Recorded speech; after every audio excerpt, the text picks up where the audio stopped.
and we could have the beginning of the Miller American 200 in just a couple of seconds. Here comes Guerrero leading him down. Bobby Rahal on the outside looking for the green flag, and they get it. We're off and running.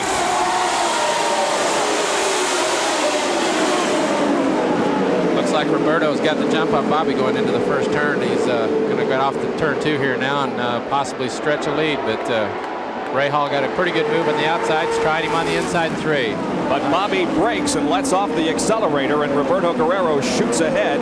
And as they come down, it'll be Roberto Guerrero leading lap number 1 with Rahal second, then Michael Andretti, followed by Mario Andretti, Rick Mears, and Arie Luyendyk.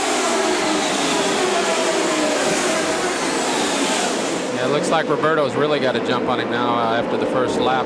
Bobby thought he might be able to get by him underneath on that third turn, but Roberto's definitely got his car working extremely well today. Boy, your thoughts have to go back as a battle for second place begins to unfold now between Bobby Rahal and Michael Andretti. We'll keep our eye on that, but your thoughts have to go back to Phoenix. I wasn't there for that race. I did not see it, but from all I have heard, Roberto was just unbelievable. He, of course, started from the back row and came on to win the race and just totally dominated it. Well, he was. His car was running very, very good that day, and I think at the start of the race, nobody really noticed it as much because he did start at the rear of the field and took his time, you might say. He moved up rather quickly, but didn't take any unnecessary chances. And was up in the front in the very early going, and then after he got there, almost totally dominated the race. So Roberto Guerrero has the early lead here at State Fair Park in Milwaukee. There are his finishes in the 1987 season. He was second, of course, at the Indianapolis 500 after the win at Phoenix. He comes off the 4th corner. He's pursued by Rahal. There's Michael. There's Mario. And here comes Rick Mears. Also, Arie Luyendyk and A.J. Foyt battling here for 6th position. Arie Luyendyk, the driver that we talked to in the open of the show, he has a special incentive driving for a bonus for some handicapped children. Provimi Veal willing to put up money to donate to charity. Now A.J. Foyt goes to the inside of Arie and takes that 6th position. A.J. looks like he's working well early. Yeah, he looks pretty racy here in the early going. He almost had him the lap before on the same move that he did get by, but he didn't have quite enough alongside of Arie getting into turn 3 the previous lap, but he made sure he had plenty of room and got completely by him going into the corner on that lap. And so Arie Luyendyk falls back to 7th position. That's Dick Simon running there in 8th spot. Dick Simon trying to reel in Arie Luyendyk as they go through the north end of the racetrack, turns number 3 and 4. Behind Simon would be Emerson Fittipaldi in the number 20 car. Now Dick Simon looks to the inside at the end of the straightaway, but is not in a position to make a pass at this time.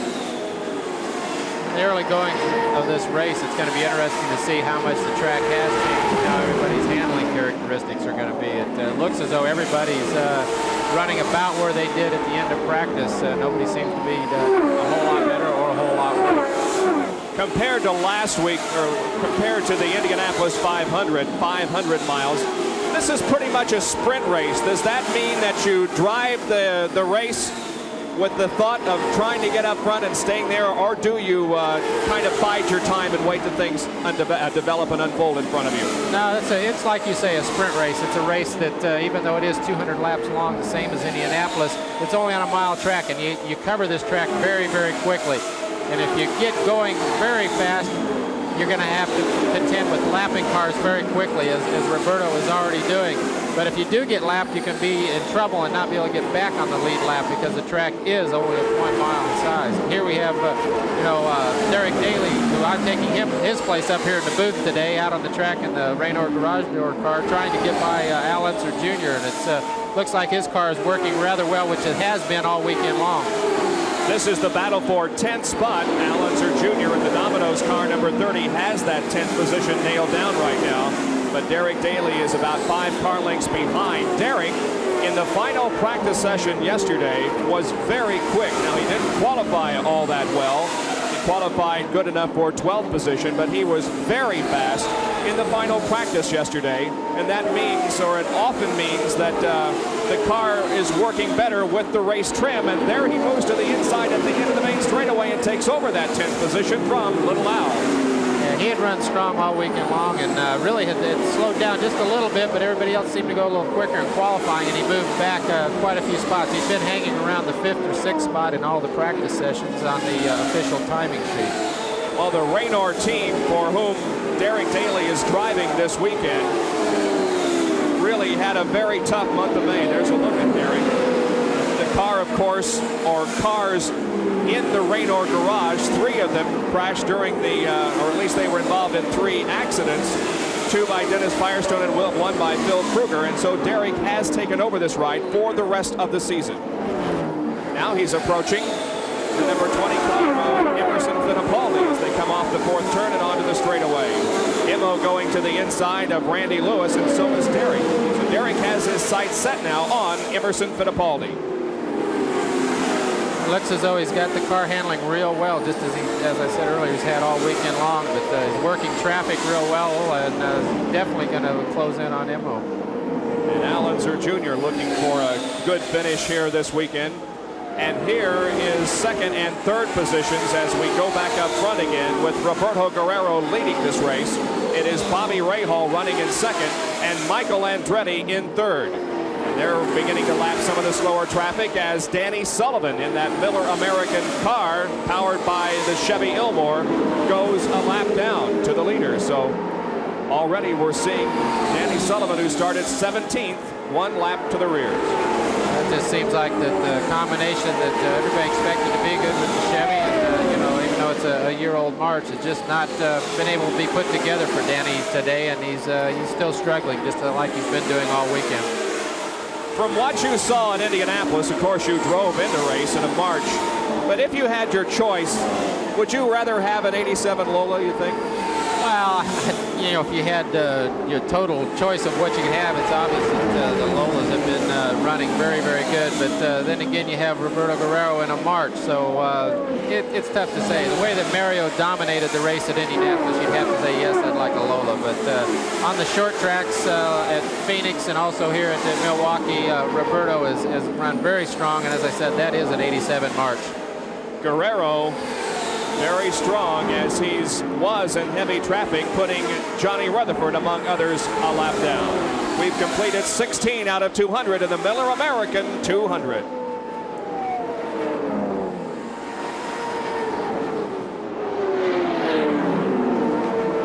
Back at State Fair Park in Milwaukee for the Miller American 200 IndyCar race, and the lead is held by the number 4 STP, March driven by Roberto Guerrero. The pole sitter for this race took the lead at the drop of the green flag and has held on for the first 18 circuits. In 2nd position is Michael Andretti. I think has moved by Bobby Rahal and gone into 2nd place now, Bob. And looks as though the heavy traffic, Michael is able to work just a little bit better in it and has taken advantage of Bobby. You're absolutely right. There is Michael, then Johnny Rutherford, and then comes Bobby Rahal. So Michael Andretti, the defending champion of this race, goes to the inside of Kevin Cogan at the end of the 2nd turn onto the backstretch, and Michael Andretti now has 2nd position. I think the way Roberto's running today, the rest of the drivers are going to have to keep him in their sights if they have any idea of winning this race. He's running very, very strong, and I think Michael's going to have to stay right in the hunt. Also with Bobby Rahal, he's back now only to 3rd place, which is still a very good place to strike from. But Roberto Guerrero has definitely got the majority of the field covered right now. Bobby Rahal with a disappointing Indianapolis 500. Of course, the win last year put him among the favorites, but it just didn't work out that way in the race itself. And Bobby Rahal trying to make up for that rather poor performance that he had at Indianapolis. And there is Mario Andretti, whose streak of 5 consecutive pole positions in the first 3 races of the 87 IndyCar season was interrupted this weekend by Roberto Guerrero.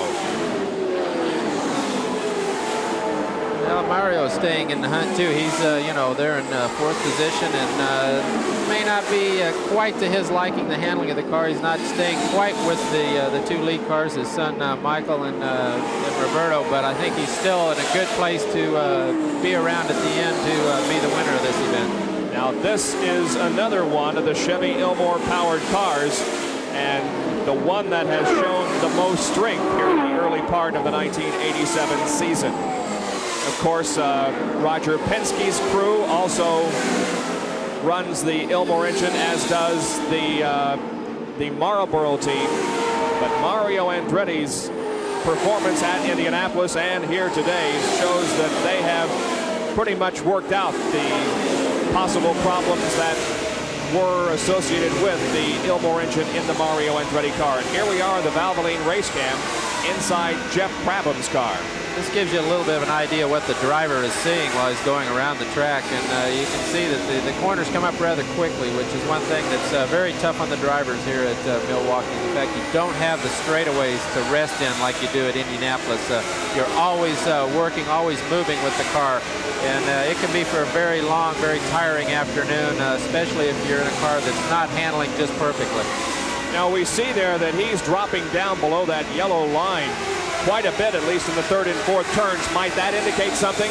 Well, not really. That's mainly the warm-up apron on this track, the yellow line. When the race starts here, as it does in a lot of other racetracks, anywhere between the grass and the outside retaining wall is, you know, more or less fair game, or the racetrack you can use. And a lot of times you can get the car working better down on the bottom than you can up in the normal groove. So the driver, when the car is not perfect, will start moving around until he can find the groove that the car is happy with.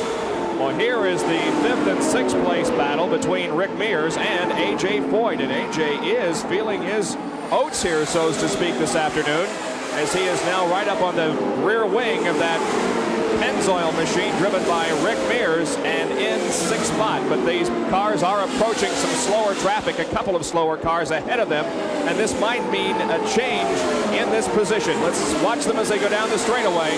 Rick Mears will go to the inside in turn number 1 to pass Jeff McPherson, and he does so successfully. And now A.J. will attempt to do so as they go down the backstretch, but A.J. dropping back just a little bit, and he will have McPherson between himself and Rick Mears as they go into the 3rd and 4th turns. Well, I think that both Rick and A.J. are going to have to get through the traffic in a hurry and stay on a pretty fast pace to be able to stay ahead of Roberto Guerrero. He's moving through traffic very well, keeping about the same distance ahead of Michael Andretti, but he's roughly about a half a lap or a little more ahead of the 5th place car there of Rick Mears. They just lapped Jeff Brabham to the inside of Randy Lewis once again in the 3rd and 4th turns, and now the next car that Rick Mears will be attempting to pass is Johnny Rutherford.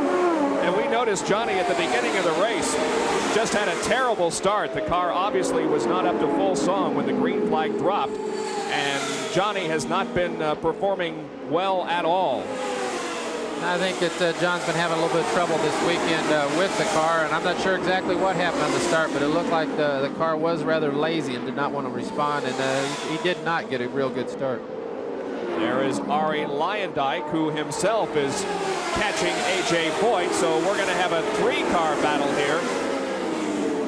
A.J. Foyt and Arie Luyendyk. 30 laps are completed. We talked to A.J. Foyt earlier this weekend about why he runs here at Milwaukee. I really enjoy Milwaukee. I've raced here for many, many years. I've won a lot of races here. I've been hurt real bad here.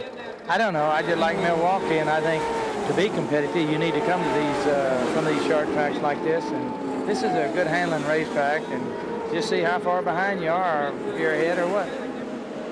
Well, it's very encouraging to see A.J. running as well as he is here this afternoon. He's in 6th spot at this time. There you can see here at Milwaukee, he has 4 victories and 7 pole positions. We'll be back with more of our coverage of the Miller American 200 IndyCar race from State Fair Park in Milwaukee after these messages. 35 laps completed, and there you see the story of the race so far. It just involves one person, Roberto Guerrero. He's led all 35 circuits. His team owner and crew chief on the car is Vince Granatelli. Let's go to Gary Lee. Well, it looks like a bit of deja vu. The last short track race was at Phoenix, and you guys started dead last and had a stop and go penalty, still ran away with it. What's the strategy now? You going to lead every lap? Well, we're going going to try to lead as many laps as you can, of course, you know, because they pay points for every lap that you can lead. And Roberto's very comfortable out there right now, and he's very satisfied running right where he is. Back in the good old days, we had the pit board, and that's all we had for communications, but you guys went into a bit of a scurry earlier because you had some trouble with the radio. Yeah, we had a little trouble with the radio before, but looks like the radios right now in the True Value SDP car will be okay. Get all the sponsors in. Have a good ride. There he is, the owner part of the Brain Trust for Roberto Guerrero. All right, here's Roberto completing lap number 38. And with about a 2.5 or 3 second lead on Michael Andretti. Kevin COGAN once again being lapped, as Kevin is continuing to have problems in that car. Yeah, Roberto had stretched his lead out to almost 4 seconds before he caught this last batch of traffic, and it looks like he's lost a little of that advantage to Michael. I think we'll get a chance here to take a look and see what it is right now. There, he's lost a little more. It's down to 2.1 seconds, so he's lost almost half the advantage he had only, 3 or 4 laps ago. Well, Michael, as you'll recall, was the dominant force in last year's race here at Milwaukee. Look at this terrific traffic jam. Yeah, and this is for position also. Yeah. Looks like Arie Luyendyk has caught up with Rick and AJ and is making that quite a battle for the 5th place spot, which whoever comes out of that battle will have 5th place. And let's see, AJ may be in the position to take that away. No, not this time. Rick Mears holds on to that 5th place. But look at A.J. Foyt on the high side of the racetrack. A.J. is looking like the A.J. of old. And he doesn't quite do it at the start-finish line. They're about a half a car length separated. But now, as they go into the first turn, it is A.J. Foyt taking over that 5th position from Rick Mears. Yeah, A.J.'s really feeling racy today, it looks like. It's like the old A.J. driving again now, it looks like. He's got his Gilmore car operating very well, and Rick's a very, very tough driver on a track like Milwaukee, so I'm sure he made A.J. earn that, as you can see. I think A.J. was somewhat embarrassed by that accident that occurred during carburation day at Indianapolis when he spun and hit the wall. They had to fix the car to get it in the starting field at Indianapolis. And I think A.J. is showing everybody here that indeed he does have the same fire and the same determination that when he gets strapped into a race car, as he is in 5th position at the moment. Now look at this. Michael Andretti has caught Roberto Guerrero. They are in some heavy traffic out there, or at least one car, but they will be approaching some slower cars as they come down the straightaway. And Michael Andretti now has really reeled in Roberto Guerrero. I think traffic is going to play a very important part in this race today. As the driver that has his car operating very well and is able to get through traffic is going to be the one that's going to be able to lead the most laps and probably win the race, because there's probably going to be quite a few cars left running at the end. And with the speed difference between the front runners and the cars that they are lapping, it's going to be very, very important. Both Derek Daly and Danny Sullivan are ahead of Guerrero and Andretti. Now Danny Sullivan is passed. Derek Daly in front of the 2 leaders here. But they will not be in a position to put a lap on him, at least for a while, because Derek has indeed pulled away. We do have a car going slowly out of the 4th turn, and that is Fabrizio Barbaza. The 3rd place finisher at Indianapolis is certainly having some problems here, not nearly at full speed. It looks as though the right front wing is either he's brushed something, it's come unhooked, it's not in the correct angle it should be to make the car handle correctly. So he's probably going to make his way into the pits and get that fixed and get back up to speed. So we'll be watching for a possible pit stop on the behalf of Fabrizio Barbaza. But in the meantime, we follow this battle for the lead. Roberto Guerrero and Michael Andretti. And here is Barbaza moving into the pit area with that right front wing out of kilter. In fact, he's dragging it along pit road. He'll come to a halt. They'll obviously put fuel in the car and possibly change the tires, but they'll also be putting a new right front wing on that car. It looks like they possibly will do something with it. It doesn't look like it's damaged, other than it's come loose possibly, and it's worked its way off its mounting tube that mounts into the front of the nose. And they're definitely going to have to do something for him to go back out on the track and continue to run. And And with a race like this on a 1 mile track, when you spend this much time in the pit area, your chances of victory are over. Let's go to Gary Lee. Well, obviously, as Pancho said, they have to make the adjustment on that front wing, so they're taking the wing off right now, putting a wing assembly on as they top off the fuel, change some rubber, and the Rookie of the Year at the Indianapolis Motor Speedway can do nothing but sit patiently in the cockpit of this RCO Racing Team March. So the work continues in the pit area, but on the racetrack, the heated battle is for the lead, and Michael Andretti now right on the rear wing of Roberto Guerrero as they go into turn number 1. Again, a lot of traffic ahead of the leaders. Well, I think that's the way that Michael's been able to catch Roberto, is in traffic, and now with this group of cars ahead of him, which includes the 5th, 6th, and 7th place cars of A.J. Foyt, Arie Luyendyk, and Rick Mears. It's going to be interesting, but here he is. He's able to get underneath Roberto. Whether he can beat him into the first turn, we'll have to wait and see. They go into the first turn, and Guerrero has it, but now Michael takes it away from him. We have a new leader, Michael Andretti, on lap number 50. So 1/4 of the way through this 200-lap race. The new leader is Michael Andretti. And now, as you said, Pancho, he's approaching this 5th, 6th, and 7th place cars. That's Derek Daly, and they're also he probably is up to 8th place, so he's up to lap the 8th place car right now, it looks like. So we're basically seeing Michael Andretti and Roberto Guerrero pulling away from everybody else. In 3rd position remains Bobby Rahal, and in 4th is Mario Andretti. The 5th place is held by A.J. Foyt. This could be a very interesting afternoon, because we have seen strength in the early going from Roberto Guerrero, but now Michael Andretti in traffic has caught and passed him. Back with more in just a moment. Michael Andretti is leading the Miller American 200 here at State Fair Park in Milwaukee. With 2nd place Roberto Guerrero, but Michael has increased that lead substantially in just the last couple of laps. Since he has passed Roberto, he has really stretched out. There is Roberto. It's not all that far behind, but he certainly has opened up a bit of an advantage just in the last few laps. We'll get the interval, and you can see it's just a little over 1 second. Meanwhile, Bobby Rahal is also not out of the woods by any means. He still runs in 3rd place.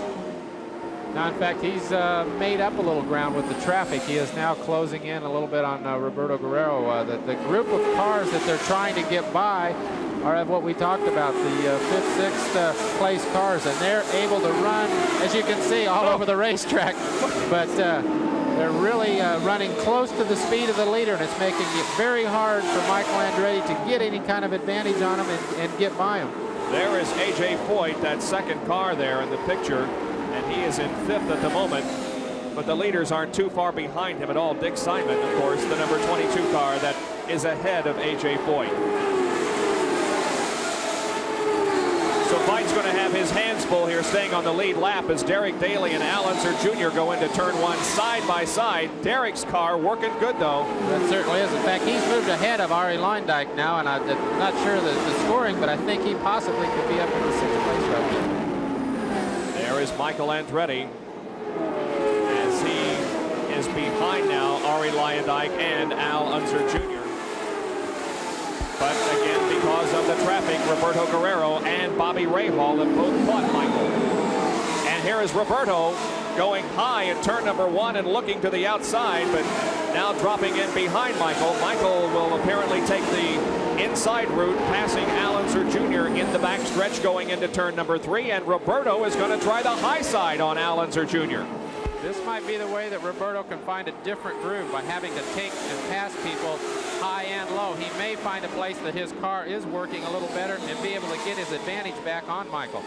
And look at Bobby Rahal, who is also right there in 3rd position. And as a matter of fact, he is catching Roberto Guerrero and almost going into 2nd position, but not able to. But We now have a terrific battle for second. We certainly do. And you can see how Roberto is running the outer groove right now, where Bobby is on the inside. He had to get his car in a little harder getting into turn 3. Roberto was able to go on by him on the outside in the middle of the corner and come off ahead of him. But definitely moving around in traffic is going to give these drivers a chance to find possibly a faster way around the racetrack. This is good stuff. Look at the dicing going on out there for position. Michael moving high, moving low. And look at Bobby Rahal. He's on the high side of the racetrack, and he takes second place, and Roberto Guerrero is pitting. Roberto's ducking in here for a pit stop, and this is close to a scheduled pit stop. Might be just a little bit early, but because of the rain delay, they might felt that they needed to come in and get some fuel. I think Gary's down there. Let's get a word from him. We were told earlier by Vince Granatelli they had planned to stop about lap 65, so obviously they're pitting a little earlier than had been anticipated by 2 or 3 laps. Vince, you came in a couple of laps early. Was that because of fuel economy? Is there a problem? No, it was a scheduled pit stop for us. Okay, let's go ahead and say that we can also expect Bobby Rahal at about lap 65, and Barry Green from the Graco team with Michael Andretti said we're going to play it by ear. They're still waiting for a yellow, but apparently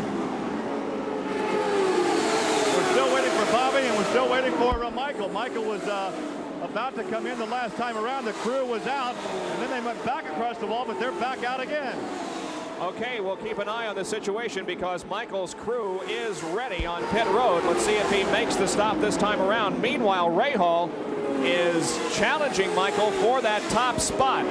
Is Michael going to come in for a stop? Yes, he will, and Bobby Rahal will also make simultaneous pit stops. Here is Michael screeching to a halt as the crew goes to work on that car. They're changing tires all around the machine and, of course, fueling up. Bobby Rahal is on the bottom. Michael Andretti on the top of your screen. We'll see how their 2 pit stops compare. Bobby's pit is the very last one toward turn number 1. Michael Andretti's crew, and they kill it.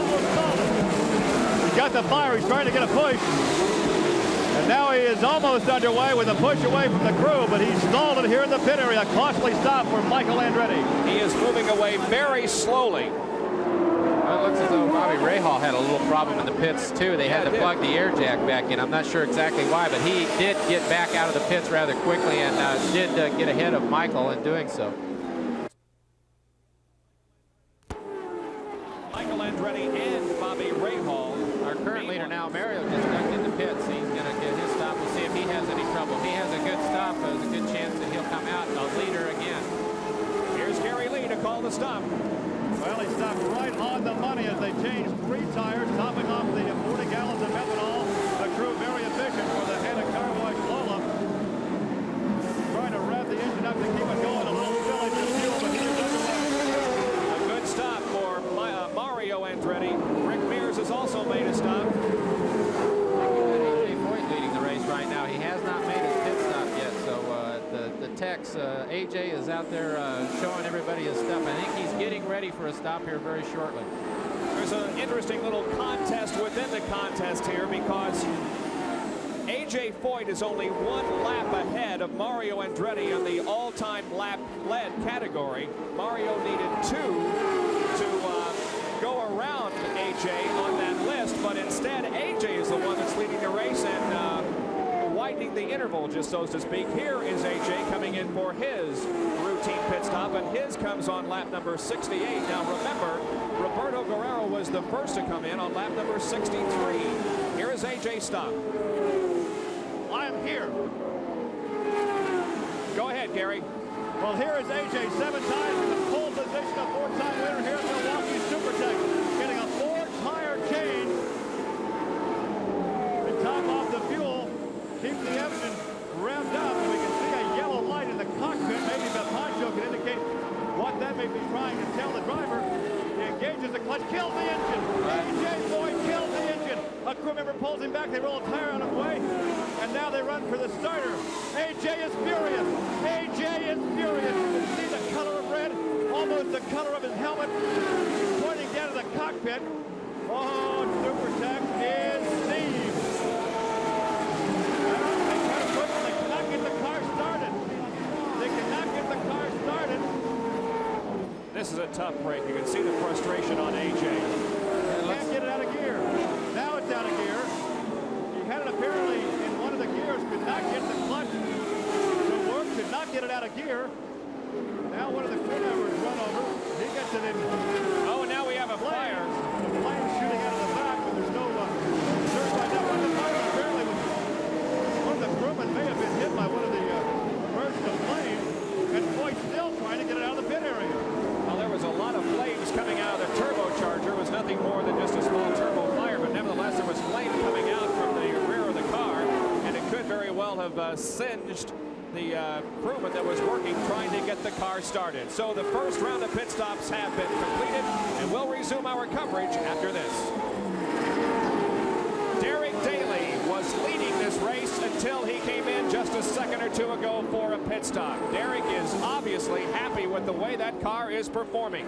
Let's see if he has a good pit stop. We have seen some problems during pit stops, and now we also have a flame coming out of the rear of that car as Jose Garza's machine apparently is stopped on the race course. And the yellow flag comes out. This is a tough break for Derek because he's going to get caught in the pits. Certainly is. Looks like they had some problem with Derek's car, but it looks like Garza's car has developed some kind of an engine fire now with the machinist union. He stopped, I think, somewhere off the second corner there on the backstretch. But Derek Daly, see there, had a real good run going. They had a little problem getting the fuel connector hooked up. Once they got that done, it looked as though maybe they had a small fire back by the engine and got going again. But Jose Lee here has looks to me like an oil fire that has flared up, possibly from a oil leak, or maybe possibly the engine is expired. Well, can you account for all the stalled engines we had in the pits there during that first series? Is it just over anxiousness on some part of the drivers? I think that's part of it. A lot of it also is the fact that the clutch on a lot of these cars, when it's real hot like this and after running for a long time and not being used, they boil the fluid up in them, and the clutch becomes essentially ineffective. And the driver's not really aware of that until he goes to release the clutch the first time. It grabs differently. Without the right amount of RPMs, you will kill the engine. It's very, very tough to do. It's not as easy as driving the normal passenger car because a turbocharged engine just does not want to perform at low RPM like a normal engine will.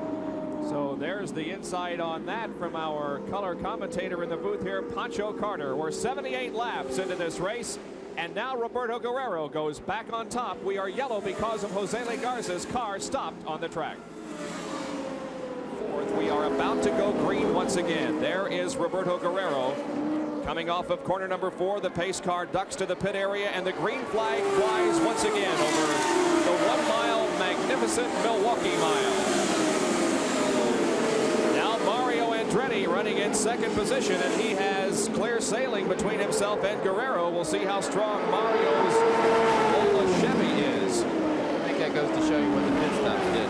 Mario had a very good pit stop, hit it a little later than Roberto Guerrero did, and has gained ground and being able to be in second place now as opposed to fourth, where he'd been running prior to the pit stop flurry and also the yellow flag. So I think that's going to help him, and now we'll see if he got his car changed during the pit stop to where it handles a little better on the track and is able to get through traffic better. Well, Roberto Guerrero, as Jose Garza comes back in, obviously something not wrong with that car. Here's Gary. Well, obviously there was a problem with the handling. They got the car restarted. We can still see the residue from the extinguisher all over this machine. Number 55 mark. They changed 3 tires. The 2 right side tires, the left rear. They still have the car up on the jacks. We'll walk over here and see if perhaps we can get a comment from Mark Bridges, the team manager. As they're still working on the left front now. Mark is talking to Jose Lee on the car radio. Jose Lee is gesturing back and forth with his head, and they give the signal to stop the engine. Mark, what's the problem? Right at the moment, he's got a vibration in the front end. All right, a vibration in the front end, so they told Jose Lee to kill the engine. And they're checking the suspension on the right front. 2 crew members over there, and Jose Lee's getting the cockpit. All right, Gary, we'll continue to watch that situation on the racetrack. It's still Guerrero, pursued by Mario Andretti.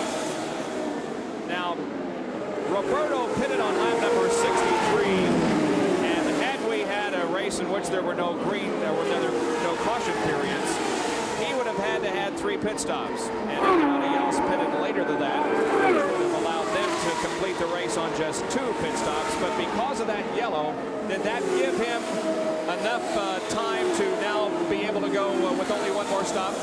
I think it probably has. It'll be interesting to see when he does make his last stop. If he did pit earlier or use too much fuel in the early part of the race, he may only be able to go 63 laps on a full load of fuel. The other thing you have to look at is late in the race, it is very hard to get the car completely topped off because you don't have as much fuel in the tank to actually push the fuel in the hose into the car. So a lot of times you can end up with a short load of fuel, and that can affect the outcome of the race and also whether you can go the distance. Well, the Indy cars are, of course, restricted to a certain amount of fuel, and you have to have enough to complete. Look at Mario on the low side of the racetrack, passing the slower traffic. And I would say at this point that these cars are just about equally matched, as Jose Garza, we will tell you, has gotten out of the car. They're pushing it behind the wall. So Jose retires from competition. It looks like Mario's car is working better than it was in the race. He's being able to stay right with Roberto, and he's going to put some pressure on him here in the next couple laps, I'm sure. And Bobby Rahal is not too far behind, just out of view on the screen here, but he's running a very, very strong third right now. Well, let's go to Gary, who's with Jose Lee. Here's the young man from Mexico City, a rather trying day. First of all, what happened on the backstretch? Well, I think the cars just ran out of fuel, and the heat built through the fiberglass. It just, caught on fire, and by the time we got all that out, I lost like 5 laps. Did you feel the heat? Yeah, a little bit. I mean, I could see it in the back, but I didn't want to get out until those guys got there. But then it just got too bad. I had to get out of the car and wait for them to put it out. Mark Bridges told us you had a vibration someplace in the race car. I don't know what broke afterwards. After we got in here, got the car started, and got it refueled, something else broke in the car. They couldn't take the front left wheel off of it, and we were afraid that something was going to fall off the car because I was driving with the steering wheel sideways down the straightaway, so just decided to take it back to the shed. Well, for the sake of safety, he parks car 55. Jose Garza is out on the race. And there is Roberto Guerrero, who now has a bit of an advantage over Mario Andretti. Stretched out the advantage perhaps to 1.5 or 2 seconds even. There are only 4 cars on the lead lap at this point. Ari Leyendijk is in 5th, but he's a lap down to 4 cars on the lead lap. Roberto Guerrero, Mario Andretti, followed by Bobby Rahal, and in 4th place is Michael Andretti. Well, Gary Lee had a chance to talk with Roberto earlier this weekend about the 500. We did not hear from Roberto in that particular little feature there, but needless to say, he was very disappointed after being in a very good position to win the Indianapolis 500, and that accident occurring with Tony Benthausen losing the tire and then Roberto hitting it. And it pretty much spelled the end for his chances of winning, but boy, he sure has a tremendous record at Indianapolis. 2nd, 3rd, 4th, and now 2nd this year.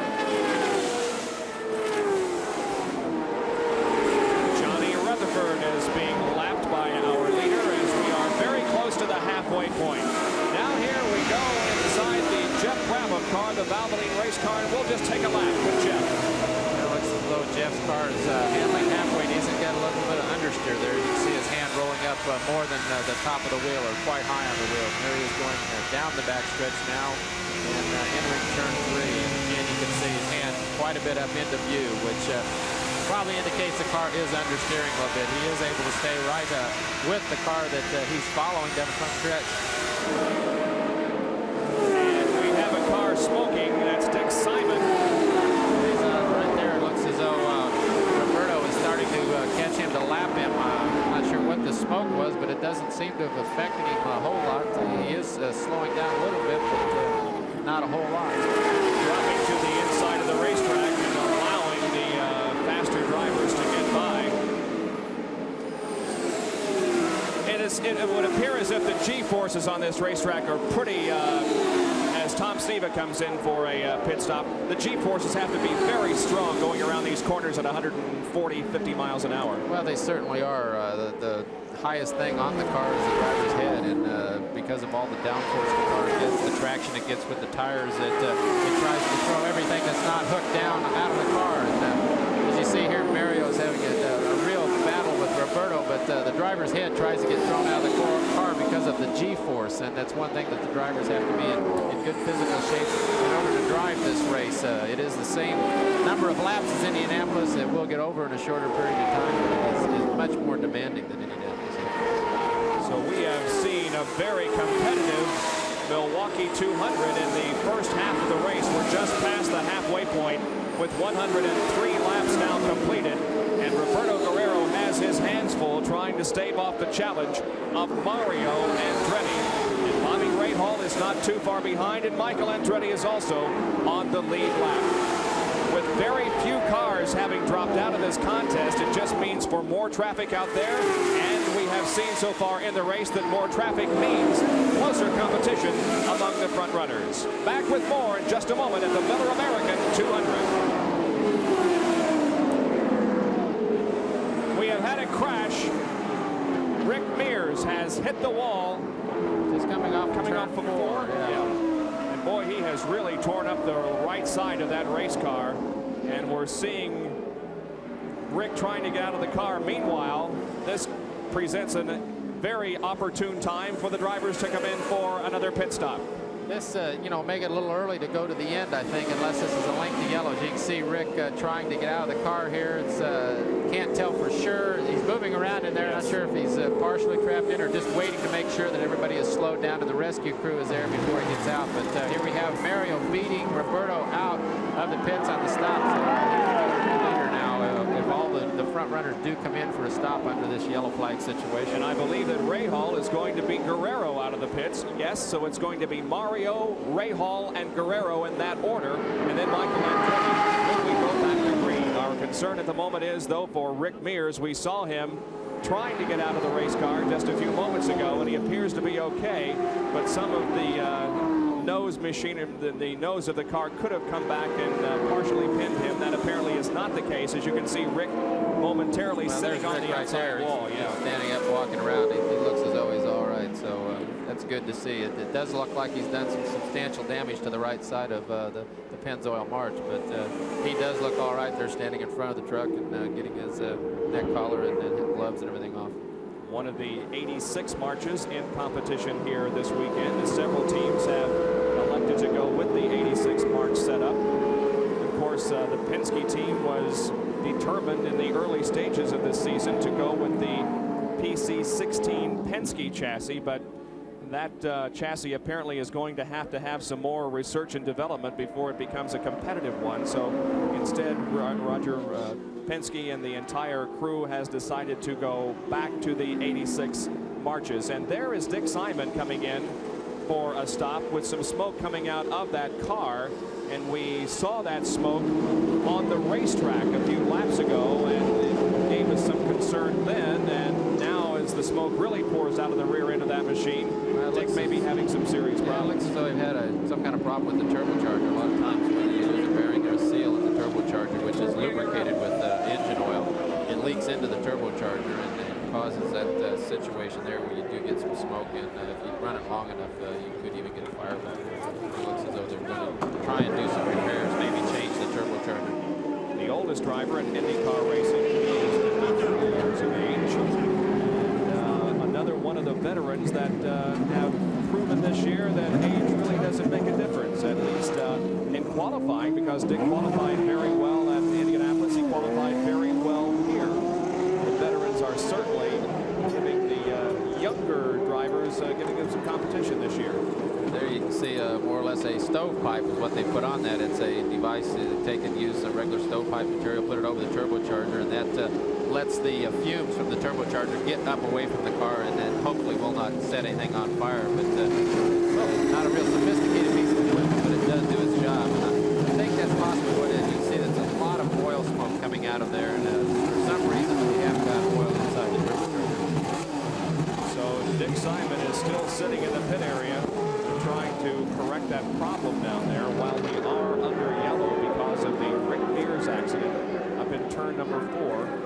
The safety crews are still up in that area of the racetrack, getting the car off of the circuit itself. And There you can see it is being removed, and he really tore up the right side of that car, but Rick got out under his own power and apparently is okay. We'll be back with more racing in just a moment from State Fair Park. The first car behind the pace car is Jeff Brabham. We're riding with him with the Valvoline race cam, but he is not the leader of the race. He will, however, lead them down as we get this race back underway. You can see Jeff holding up the hand, meaning that his car just isn't going, and for everybody to pass him, lap number 116, the green comes back out. There is Jeff dropping to the inside of the track, so obviously when he stepped on the accelerator, things just didn't happen for him. The leader is Mario Andretti. We go back to the IndyCar. Perhaps it was just something momentary. He's working up to a little bit of speed right now, but still getting passed by everyone. That's the signal that all the drivers are trying to give their fellow competitors. When they do have a problem, they get it up in the air to warn them. These cars are not equipped with brake lights like your passenger car is. Usually in a situation like that, you still are trying to accelerate, so a brake light really wouldn't do you a lot of good anyway. But he warned his competitors that there was something wrong, and he's now down in the pits here. They're going to look it over and see if they can find out what it is. So Jeff Brabham is in, so is his teammate Jeff McPherson. Now McPherson is being penalized to stop and go for passing the pace car. We can also bring you up to date on a couple of other situations. Nick Simon lost a seal in the turbocharger, and the number 33 car driven by Tom Sneva has had a spark box replaced in the last few laps. Now, out on the track, it's Mario Andretti leading his contact, and he is now being pursued by the number 4 car, Roberto Guerrero, who's in second position. Ray Hall is third, and Michael Andretti fourth. Those 4 cars on the lead lap, and in fifth, a lap down, Derek Daly. Sixth, a lap down is Ari Lyondike. I think Mario's going after that lap leader title today by being in the lead. I think he has surpassed AJ's record, but he's going to try and stack up some more laps here, I think. And the battle we've got right here is Bobby Rahal and Michael Andretti for the third place spot. Michael had some problems with pit stops. He's been hanging in there a real strong fourth place, and looks like he's going to try and work on Bobby Rahal for that third spot. Rahal in the red number 1, signifying his national championship in kart racing last year. And right behind him is Michael Andretti, the defending champion of this particular event. But as you can see, Rahal with several car length advantage now on Michael as he stretches it out just a little bit. We're nearing lap number 120. In fact, 120 laps have been completed, so only 80 more to go in this 200-lap race here at Milwaukee. Be interesting to see what happens, see if we get another yellow flag during the race. Someone will take the gamble and try to go to the end. When they pitted around lap 100 the last time, it's pretty unlikely that someone will be able to go to the end without having to make at least a stop for fuel. Well, that is a good point, though. I'm sure everybody is going to have to go the distance, but we'll wait and see what happens in that situation. This battle now for third place has opened up a bit, and Rahal now in third, although they are approaching some of the slower cars once again as Randy Lewis and number 24 is being lapped once again. What do you do when you're a slower car out there? Is it best to hang to the inside of the track, to the outside, or just keep your line? I think that all the drivers are told if they become a slower car is to hold their line. Don't move erratically either way, because that could cause an accident. You could have, as we've seen today, the leaders going by you on both sides. So what you want to do is try and ease up a little bit getting into the corner when you see them there. But I think that is the secret, is seeing them there. Make sure that you look in your mirrors almost all the time and watch for the leaders coming up or anybody that might be trying to pass you. And if you're not actually racing with them, give them a little extra room getting in the corner so that they can't get on by you. Then you can go on back to running your pace that you're set for yourself that day, as well as the car will let you run. We're glad that Rick Mears is okay. He's with our Gary Lee. Well, obviously Rick is okay. He waved to some of the fans up there. He's had a chance to change clothes. Somebody said it may have been a tire. Well, that's possible. I'm not sure yet. It could have been either a cut tire or a wheel braking. I'm not sure. Because I had I went into the corner and I felt the steering go heavy on me and load up a little bit. And then about the time I felt that, there was a bang. And I'm not so sure the wheel was even still on the car by the time I hit the fence. They haven't even found the wheel yet. So it could have, the wheel could have broke or cut a tire. I'm not sure. That's a case where you had enough time to say, oh no. Yes, that was one of those. Hard shut, but you're okay. Yeah, I'm fine, thank you. Just crashed out an 86 Mart. Yeah, well, one thing good about it is a Euro car. But it's performed well for Rick Mears so far in this 87 season. He drove it, of course, at Indianapolis. Here is the leader, Mario Andretti, but right behind him is Roberto Guerrero. This is one of the most competitive Milwaukee races I think we've seen in the last couple of years, as Michael Andretti pretty much put this one away early last year. But here today we have 4 cars on the lead lap, and first and second running very close together on the racetrack. And third and fourth not all that far behind, with Bobby Rahal and Michael Andretti. That is one of the more competitive races. It's good to see, and it's also not being dominated by one manufacturer over the other. Roberto Guerrero in his March has looked very strong, but now Mario is flexing his muscles a little bit with his Lola and is setting the pace, one that it looks as if Roberto is just able to maintain. He cannot close any ground.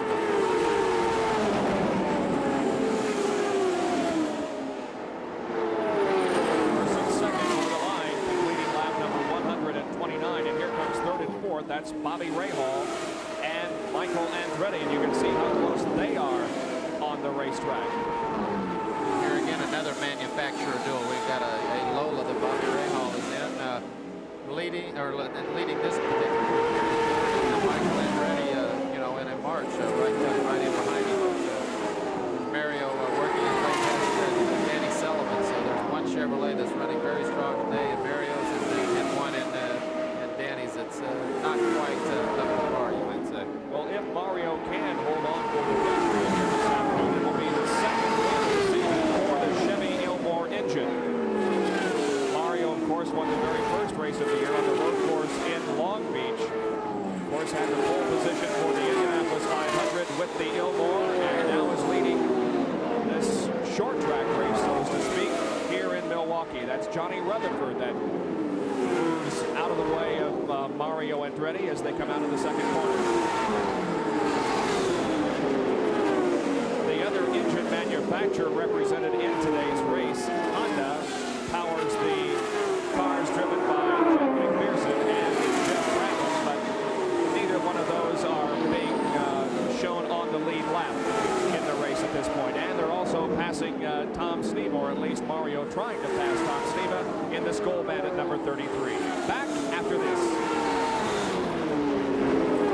With Pancho Carter and Gary Lee, I'm Bob Jenkins. We're at State Fair Park in Milwaukee for the Miller American 200 that is being led right now by the Lola-powered Chevy Ilmore engine of Mario Andretti. We talked to him about the engine earlier. I'll go for that anywhere. I feel very strong with a Chevy. I don't care where we go on a smaller oval or super speedway or road course. I feel that we have an advantage with this engine. Well, although it's only in its infancy, the Chevy Ilmore engine has indeed proven to be a very fast engine. As Mario is leading the race with it at the moment. And again, traffic is playing a big part in this race because, as you can see now, there is quite an interval between first and second position. There comes Roberto out of the fourth turn onto the straightaway. Almost a full straightaway advantage for Mario over Roberto Guerrero. And that's simply because Roberto got caught in some traffic. He was trying to get around Jeff McPherson and another car and had difficulty in doing so. But now he's beginning to pass the traffic and perhaps will close in now again on the leader, Mario Andretti. But he got caught behind some slower traffic up in the third and fourth turns a while ago and really had to hit the brakes and just play it cautious for a few moments. And even the full straightaway lead that Mario has is still only about 4 seconds, so it wouldn't take Roberto very long if he got his car operating at 2 or 3 tenths a lap quicker than what Mario was to be able to catch him. So it looks like a long way, but if traffic thins itself out, he could catch him. Watching Michael Andretti, who has passed Bobby Rahal, and Michael now is in third position. We have a replay of the pass, the move that Michael made on Bobby Rahal going into the third and fourth turns. Looks like he got a real good jump on him coming off of turn 2 and has position going down the middle of the backstretch here. Holds his position, and looks like Bobby's not quite going to be able to get back by going in the corner. In fact, might have let him go a little bit, realizing that there still is quite a bit of this race left to go. Without question, the Milwaukee Mile, though, is a two-groove racetrack. In fact, we have seen them running in some cases 3 abreast in the corners here this weekend. Michael Andretti from Nazareth, Pennsylvania, is running 3rd in this contest.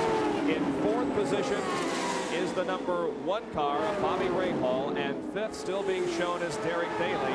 In 6th position is Ari Leyendijk in car number 71, and we apologize for not being able to go further than that, but because of the rain we had just before the race was scheduled to start, it got some water into the computer and into the computer lines, and the data speed system, which normally keeps us up to date on positions of all drivers, is not working at this time, and so we're only doing it through manual scoring, and needless to say, that is not an easy chore. Now here is Kevin Cogan in the pit area, and it looks as if this may be the end of the race for Kevin as he unhooks the steering wheel and drops it over the front of the car and begins to unbuckle. It seemed as though Kevin has slowed down going into the 3rd and 4th turn and did not come in very quickly, so he has definitely had a major problem to put him out for the day. Now here's a guy who has really performed well this weekend. Derek Daly, who lives now in Noblesville, Indiana. Derek started in 12th position, but as we indicated, he was among the very fastest cars in the final practice session yesterday afternoon. He has driven a very steady race. He is now being shown in 5th position. And by the way, Derek had never driven this track until this weekend. So he is not only performing well on a racetrack that's unfamiliar to him, but just doing a fine job overall. He is, and seeing how I took his position up here, does that mean that next race I'll get a chance to drive? It happened to work out last year when I got a chance to do the middle race and replace Derek as the commentator. Well, I hope you do. Well, if it's up to me, I would much rather be out there mixing it up with Derek and Mario and AJ and everybody else. Not that there's anything about you, Bob, but it's more my line of work, you might say. I understand that, and by the same token, I'd much rather be up here than I would down there risking my neck at 160 miles an hour. That is not my cup of tea. AJ Foyt is still in the race. He's running just ahead of Derek Daly. AJ, of course, had a very bad pit stop and fell off the pace, but nevertheless, he's still hanging in there in competition. There is Ludwig Heinrath Jr. driving for Dick Simon this year, and Ludwig still in competition and not doing a bad job out there. If anything, looks as though Derek, who was in the 5th spot, is having a little trouble getting by him, and both those cars are Lola chassis. Well, we indicated that Kevin Cogan had dropped out of the race. Gary Lee is with him in the pit area. Kevin, you had a chance to talk to Jim McKee, the team manager, and tell him what put you out, so why are we talking here now? I had the car change radically handling-wise, and I'm not sure what caused it, shock or something, but we tried a couple pit stops, different staggers, different everything, and nothing was making a difference. This has been realistically a very frustrating year for you. Well, it's been 4 no finishes in a row for, you know, both Marlboro cars, so that's pretty bad. I mean, well, Emerson might finish today, hopefully. Obviously, you'll regroup for Portland in 2 weeks. Yeah, it's my 4th DNF this year. And so Kevin Cogan, and we have the leader spinning. Mario Andretti hits the wall in turn number 1. What happened? Did he bump something, or did the wing just fly off? No, I think he possibly might have blown a tire. It was right here on the front stretch, and I think what happened is when it did, it took the rear wing off of it. It looked to be a very, very nasty accident. Could have unfolded, but as it looks like Mario is backed in very hard into the first turn wall and gone down into the inside of turn 1 now. Boy, another tough break for Mario. This guy is he's unbelievably talented as a race driver, but things just seem to happen to him, and they are attending to him down there. The Horton medical team, safety team is there over Mario, finding out if he is okay. Meanwhile, this creates another caution, and it allows the others to come in for a pit stop. Among them, Roberto Guerrero and Michael Andretti. Working very hard on first. They're still working on Guerrero's car. Now he begins to move away also. Well, a tough break from Mario Andretti. You can see that he is still in the car, and they are trying to remove him from the cockpit. What happened apparently was a tire blew on the machine and knocked the rear wing off, and when you have no rear wing, you just can't hardly control the car. Let's take a look at it. We can see it here because he's down here on the inside of the track, and there was a loud bang that we could hear from up here in the booth. No, it's a rear wing, just comes right off the car and jumps up in the air. And as you can see, Mario's got his hands full. It takes a lot of the downforce off the back of the car. And you can see where he's going to make his initial impact here. Very hard into the outside retaining wall. Possibly have stunned him or knocked him out. He's sliding along here, and it does end up coming to rest against the inside concrete wall. So it was not a problem with the tire at all, but rather just a rear wing blew off. Here it is again. It's a very, very loud bang as it did, which led me to believe that it had, blown tire, but it did. It broke the rear wing right off the. You can see that the mounting bracket is still there and everything. In fact, that's Fabrizio Barbaza that ran over some of the debris, and it's right there in front of Arie Luijendijk, and he does a good job of missing that. In fact, Mario had just lapped Arie again, I think putting maybe 2 laps down at that point before the accident happened. So Mario Andretti, while leading the race, crashes in the first turn. Let's go to Gary. We are standing here just inside this brand new concrete retaining wall where the car has come to a rest. They're now extricating Mario. They first put the backboard into the cockpit, which has been specially designed to slide in between the back of the cockpit and the driver. They now have another longer brace on top of the car. They have extricated Mario. He's now lying prone on that. The ambulance is here. One of the concerned spectators at this point is one of his car owners, Paul Newman, who was here this weekend, ran down here. He was one of the first to the crash scene. And as you can see, they now have him on the gurney. The ambulance is standing by. And our view now has been obscured somewhat by some of the crew members who are also standing by. They are now locking the neck, which is customary in any type of an injury of this nature. He is talking to the rescue squad right now. So Mario making a fist with both hands. He has been asked to do that by the medical crew. They are checking to see if there's any other damage. He is moving his legs on his own, and he is able to talk. So right now he is conscious, he is talking, he is moving, which obviously in a crash like this are some very good signs. The Horton medical crew is here. They have a medical facility, the finest of any medical facility of its nature in the country, standing by in the infield. He will be taken there first, we would suspect, and if need be transferred on downtown. So that is the situation right now inside the first turn against this new concrete retaining wall as the attention continues to be centered around Mario Andretti. Yeah, we had not mentioned the new inner retaining wall that Mario struck. Secondly, the Milwaukee Mile has always had a steel guardrail on the inside all the way around it, but they did replace that with the concrete barriers in the corners just earlier this week, and certainly it was something that Mario came in contact with, but I think everybody agrees that these concrete barriers are much safer than the steel guardrails. Well, they certainly are. The steel Armco guardrails have a habit, if you get into them, other than perfectly in this condition with Mario and at the speed he was running, it probably wouldn't have made any difference. He backed into it, but if you catch it a certain way, it'll grab the wheels and tires and suspension pieces. It can actually tear the car up worse and even make it to where you can do damage to the driver because of that the concrete. It lets the car absorb the impact that it is supposed to do, so that it does its job. I think that it's a big improvement here for the Wisconsin State Fair, and to do that and to make this a finer race facility. Well, we must pay tribute to the Horton safety team. They are among the most professional rescuers in the business. Steve Edwards is the safety director for Championship Auto Racing Teams. Dr. Steve Albee is the physician. And they are always very prompt on the scene of any accident involving an IndyCar.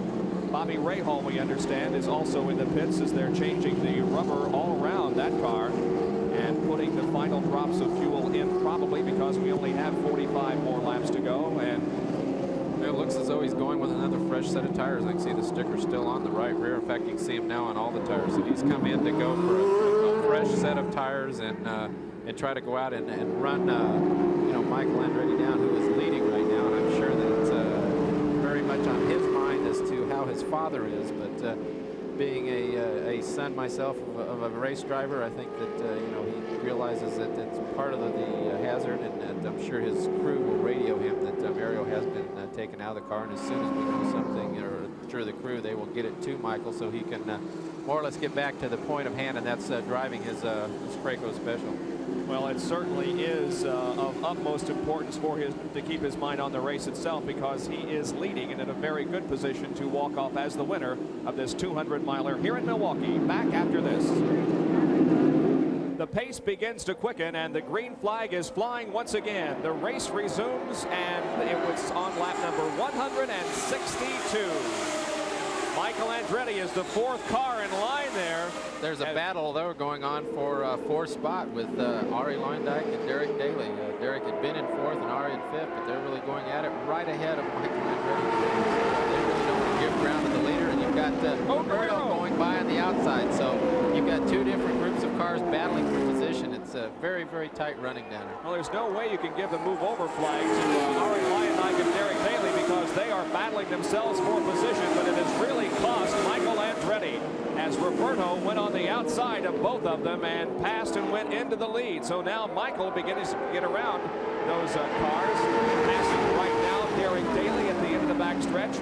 And now another car positions itself between Guerrero and Michael Andretti. That's Ludwig Heimrath Jr. Andretti will pass him coming off turn number 4 down the front stretch. And now there are no cars separating 1st and 2nd. Let's see if Michael can make up that precious ground that he lost to Roberto Guerrero in traffic once again.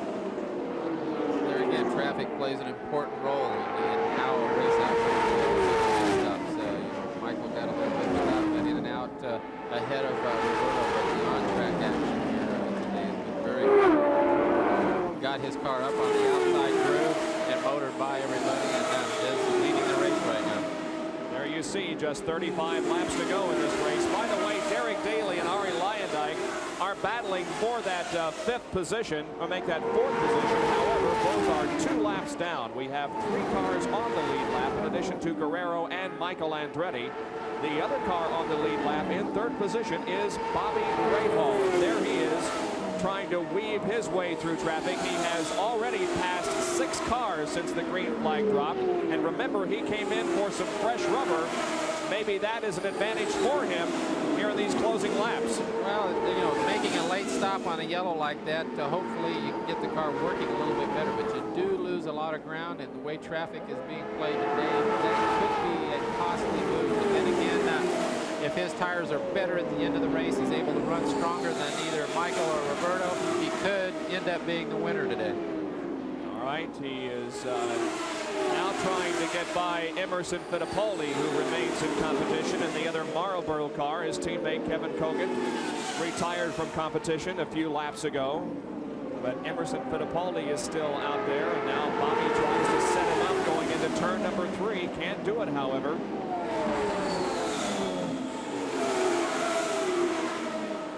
Yeah, it's a tough position to be in there, being the 3rd car back, even though they are waving the move-over flag. You know, Emerson needs to probably get around Johnny Rutherford here. Not sure if they're battling for position, but you can't give ground all the time to the front-running cars. Now Bobby Rahal goes inside of Johnny Rutherford. We have received word that Michael Andretti is aware of his father's condition. And the word we got, of course, was that there was no apparent injury to Mario, but because of the severity in which he hit the wall in turn number 1, the Cart medical people felt that the best thing to do was to transport him to a hospital in downtown Milwaukee and have some x-rays taken. But again, no apparent injuries to Mario Andretti after losing a wing on the front straightaway and then crashing into the turn 1 wall. And you can see that Michael Andretti, with just 30 laps to go, is within striking distance of Roberto Guerrero once again, in fact, closing in on him. Really going to be an interesting finish here, because they both have made their last pit stop now. It's going to be what happens on the track. And obviously, Michael got caught on that restart a little bit with Roberto going by on the outside, so he's got his work cut out for him now in catching Roberto and trying to get by him. Michael Andretti came into this race fourth in the PPG Cup points with 24. He maintains at this point a 19-race streak among top 10 qualifiers. And of course, he is the defending champion of this event. Just 1 year ago, Michael Andretti won the pole and won the race for the first time in his career here in Milwaukee. Yeah, he definitely had everybody, you know, covered last year and winning the race by over a lap. And now he's having to work a little harder here in the late stages to get in the lead. You see him going, both him and Roberto going by Tom Sneva, putting him another lap down. I don't think we mentioned, but the qualifying speed that Roberto Guerrero had this weekend in pole position was exactly the same as Michael Andretti's pole position last year. So we did not have a new track record set here this weekend in qualifying. Instead, exactly the same from last year to this on the pole. Now, Michael looking inside of Guerrero in turn number 2, but unable to pass. Let's see what happens down the backstretch going into turn number 3. Michael once again closing right up on Roberto. A lot of pressure on him right now, especially with the lap traffic coming up. He's really making Roberto work hard and pick his spots very, very carefully, because if he picks the wrong line going by someone, whether it be the inside or the outside, and Michael can capitalize by going the other direction, we will have a lead change. Down the backstretch once again. Tremendous competition here in Milwaukee, and we are very near the end of this race. Certainly these two drivers and Bobby Rahal are in a position to walk off with the victory here this afternoon. It's just going to be a matter of who has the final strength in the late stages of this race. 176 laps completed, 24 more to go. What do you think? Has Michael got the stronger car, and it's just a matter of him getting around? He's going to go inside. Oh, look at this wheel-to-wheel racing. Well, right there, he had the stronger move, you might say. He was just getting his car in the corner harder. It looks like Roberto might have a little straightaway speed on him, but he's trying now to get back the position he has lost. But you can tell the cars are very, very close. I think Michael just got his car in the corner a little harder that time than Roberto did there. Roberto's trying to do the same thing back, but Michael, able to get in the corner just a little bit harder, is able to maintain the lead now. They're roughly about a half a lap ahead of look at Roberto's engine. Looks as though it's expired coming down the front stretch here. So after a very, very good battle for the lead, and the safety yellow comes out because Bobby Rahal is roughly about a half a lap behind. There's Katie Guerrero, very, very dejected now. He had a very, very good run. Oh boy, he sure did. So for the second time, we see a leader drop from competition. Mario Andretti with a crash, and now Roberto Guerrero's engine apparently let go as he was coming down the straightaway, trying to take back the lead from Michael Andretti. And we do not have a yellow on the racetrack, as Guerrero has positioned the car off of the surface itself, and apparently they have determined that there is no oil on the track, so we stay green. Here it is, though, Guerrero's engine letting go. Yep, right there coming off the fourth turn. He's aware of it, as you can see, and he ducks down to the inside so that the oil is not put in the groove. He gets way down next to the inside line, so he's done an excellent job and used his head and is trying to keep the track at race speed for his fellow competitors. That's a good sign of a great sportsman. He is indeed going to be one of the best IndyCar drivers in the history of the sport, I believe, in 3 more years. Just in his first 4 years of competition in kart, he has done extremely well, but dejectedly now walking back toward the pit area. He does raise his hand and salute the fans who are cheering from the grandstand. As you can see, Gary Lee has now arrived on the scene. Gary? We can turn him around, a sportsmanship-like gesture as we talked about getting out of the racing groove, so there's no yellow, but obviously total frustration and disappointment on your part. What can I say? You know, I think Michael would have been tough to handle. It would have been, it would have depended on the traffic, but we'll have to wait and see. Was there any warning that there was a problem? No, absolutely not. It just went from one minute to the next. The engine just let go. You obviously had to know that there was nobody directly behind you, that you could make that quick move from the outside to the inside to get out of the racing groove. Yeah, I knew that there was nobody behind me, so I didn't want to ruin the race for the rest of the guys. There you are, disappointed, but still a fine sport, Roberto Guerrero. And he'll be back another day. There is his car just at the end of the main straightaway in the grass. That gives the lead, or rather makes it pretty much Michael Andretti's race at this time. The only other driver on the lead lap is Bobby Rahal. In third position, Derek Bailey. Fourth is Arie Luyendyk, and fifth, Al Unser Jr. We have another caution on the racetrack. Ludwig Heimrath Jr. in car number 23 spun coming off of turn number 2, and as far as I know, Pancho, he didn't hit anything, but the car is stalled there on the backstretch. It doesn't look like it. He's getting the rope hooked up from safety 1 there, and they're going to go ahead and tow him back. And probably what will happen, Ludwig will fire the engine back up and then continue on. Whether he'll have to come in to check his tires or not, I don't know, but it looks as though we'll be able to have some green flag time here before the checkered flag is waved. Well, we've only got 6 more laps to go, and what this does is set up an interesting conclusion perhaps to this race, because Michael Andretti had almost a 3/4 of a lap advantage on Bobby Rahal, but now of course because of this caution period the cars will bunch up. There are going to be 3, 6, about 7 cars between him and Bobby Rahal, so it's still going to be a pretty tough thing for Bobby to do, is to get through the lap traffic with Michael having nothing but a clear track ahead of him. So it'd be interesting to see when we do go green whether Bobby, his tire change there late is going to help him out and have a better set of tires for the closing laps of the race. Ludwig Heimrath Jr. has gotten restarted. He'll be joining the race in just a moment when we come back to State Fair Park. The green flag is coming out once again, and the race resumes with just 4 more laps to go. That's the completion of lap number 196.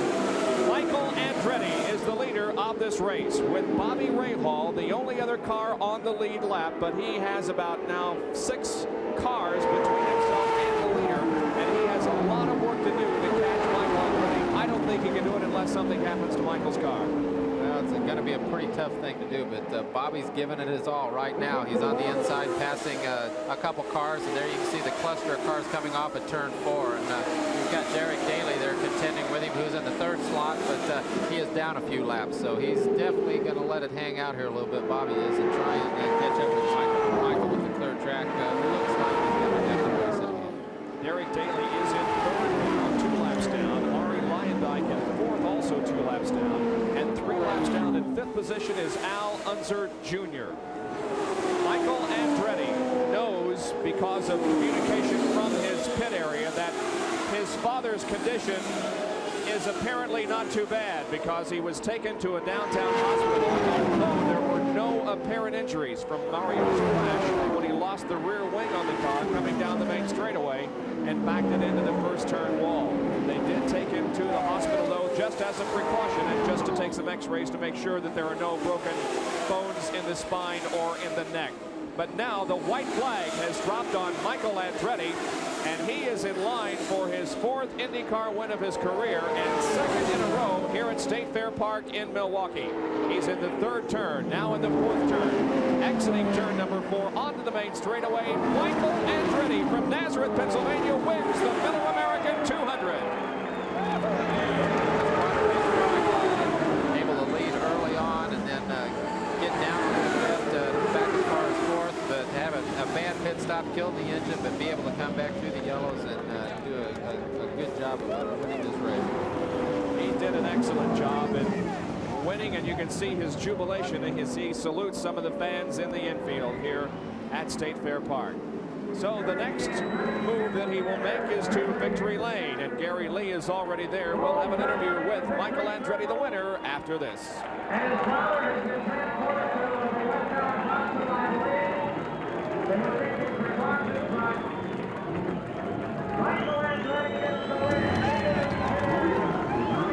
There are the top 5 finishers. Michael Andretti wins, Bobby Rahal 2nd, Derek Daly 3rd, Arie Luyendyk 4th, Al Unser Jr. 5th. Let's go to victory lane. Here's Gary.